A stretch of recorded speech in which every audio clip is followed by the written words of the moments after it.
All right, we're here with writer, actor, director Patrick Dumas and Elvis Moco. That's him, right there. So, Patrick, how long have you been writing the story, and what's it about? Area 57, Project 24, first started back in about 87. I know some people might look at it and go, oh, that looks like you got that from the Expendables, but no, I didn't. This story I did actually, start back, like I said, in 87. I was a laser programmer in Fort Worth, just kind of bored, and wanted something else to do on my time. Well, I had some time off and started writing it, and wanted to throw in the experience from my past, which involves Navy and working with SEAL Team 6. I was on the Counter-Terrorist Defense Force team on the Canopus, USS Canopus, out of the East Coast. And SEAL Team 6 came in and we trained with them and counterterrorism tactics and stuff. Plus, there were some incidents where I was overseas in Africa and got stranded on a tropical island. What was that like? Well, I mean, the intentions were to go deep sea fishing with a friend of mine, Chad. At the time, he was from California and crazy, but we kind of got left on the island off the coast of Seychelles. Oh my gosh. Yeah, the guy that took us there said that he was gonna, oh, you can get a boat back. They got charter boats coming all the time. Well, when we went to get on the boat, he was like, no, private charter. You cannot get on the boat. We're like, it's our only ride back to the mainland. Where are we gonna swim? There's sharks out here, And he's like, no, you try another one tomorrow, And so we tried another one. They wouldn't let us on. So we literally got stranded on a tropical island.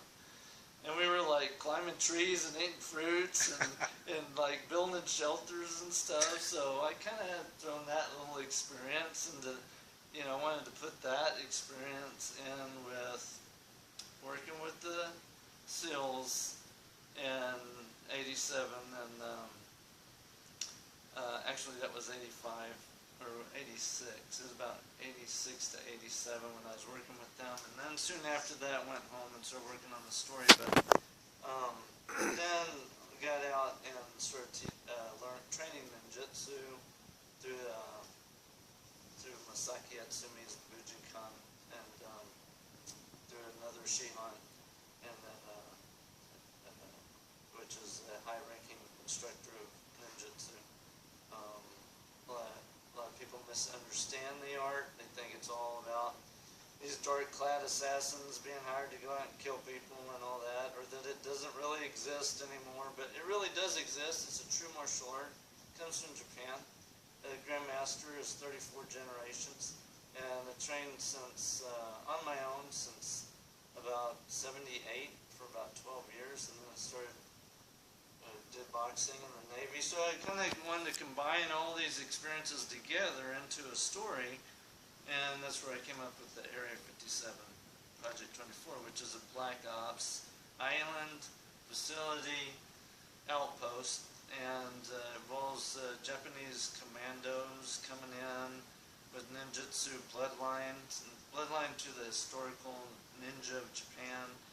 They're found out about by these Navy SEAL guys that are working with Black Ops. So they bring them to the island, hire them to train these candidate trainees.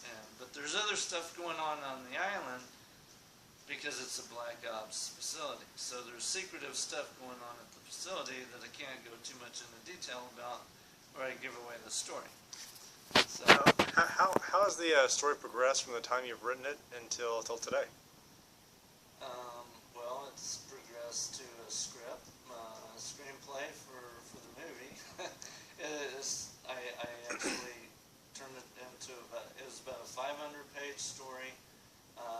Showed it to probably the first chapter to different people, and I eventually met a name.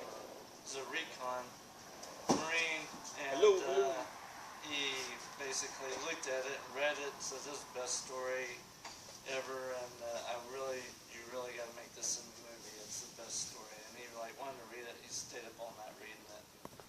Wanted to read it the second time, and so after that, that kind of inspired me to continue working on the story and finish it. And then I met Ronnie Hummel, who's big into the film industry and DFW area, and she said she really liked it and wanted to put it out there, and she felt that there'd be a lot of interest, so we did. Hey, Gilbert and Dana, two of our casts here. Hey. Hello. They're playing also in the part. Gilbert is playing on Alpha Team, and Dana is playing Major Connors.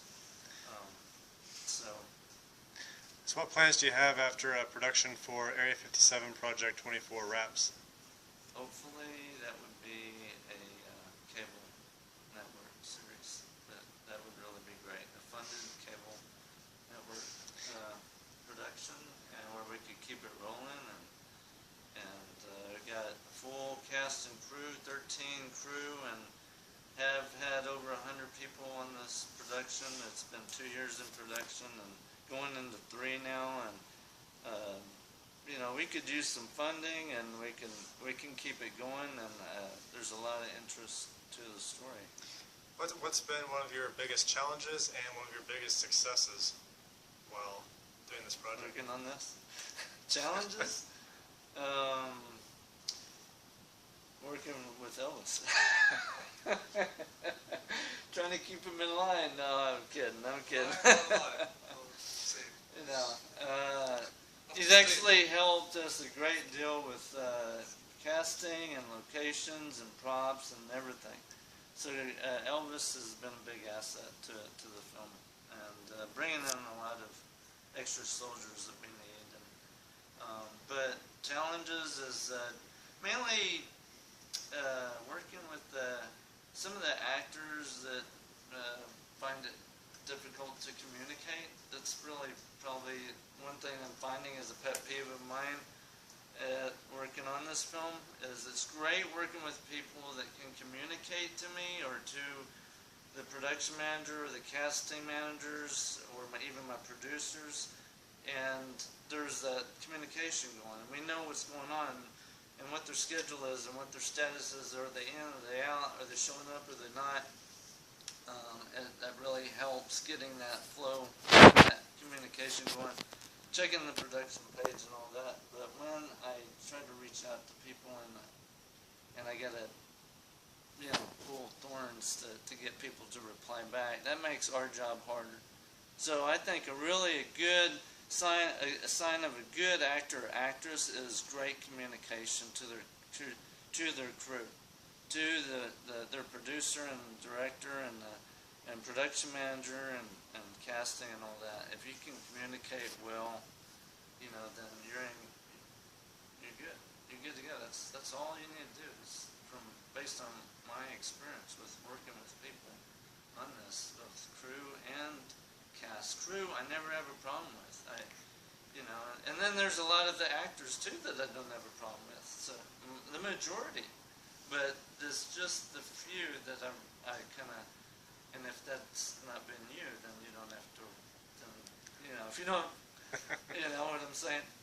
If it's not been you and you've been communicating to us, then I'm not talking about you at all. Good help is hard to find, and pretty much no matter what industry you're in. I know it's volunteering, it's not paid, but even though it's volunteering and not paid, there's still people in this that are cast, that are communicating to us on a regular basis, keeping us updated, knowing what their status is, where they're at, if they're out of town, if they're in town. You know, they got their stuff, they don't have their stuff and all that, and that really just helps save us a lot of time in trying to hunt people down. So that's the biggest challenge that I've had on this, and the success has just been so many people coming in, so many people interested is the biggest success of it, cast and crew. And Susan Hamilton coming in and having connections through LA and all that, and Nicole and our camera guys are great, working with everybody on the crew. And we got new people with makeup and all that. Teresa's helped with that. My just helped as a production assistant and everything, and she's been a great help coming to every shoot, being there to help keep that going for me. Probably our biggest struggle has been the boom mic operator. Hard to find a boom mic operator. So if you're a boom mic operator, contact us. Yeah. So Alright, that's sounds about great. it. Sounds great. Yeah. Again, that's Patrick Dumas and Elvis Moco, and I guess that's... What's that? Mosso. Moso. Alright. Is the boss man of the stuff. He's from Mesquite. Don't let him lie to you. Don't let him lie to you. He's from Mesquite. Alright. Alright, well, I guess that's a wrap. Peace. Oh, one more thing. What is your earliest memory? Childhood memory? Yes, your earliest childhood memory. When I was born. I see the light! Right? Doctor! Don't slap me. I don't know if that's running or not still.